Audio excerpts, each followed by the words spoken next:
May kulasa. May. Good morning, kulasa. Dito ka, dito. Ayan, ang pagkain ni kulasa. Ayan.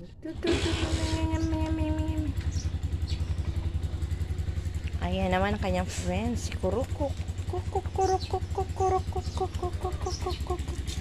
Yan ang kanilang bodyguard na si Piper.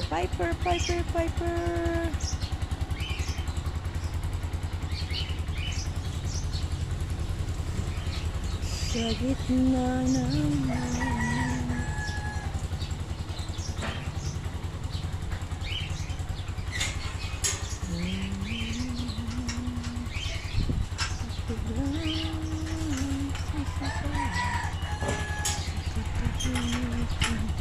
Shout out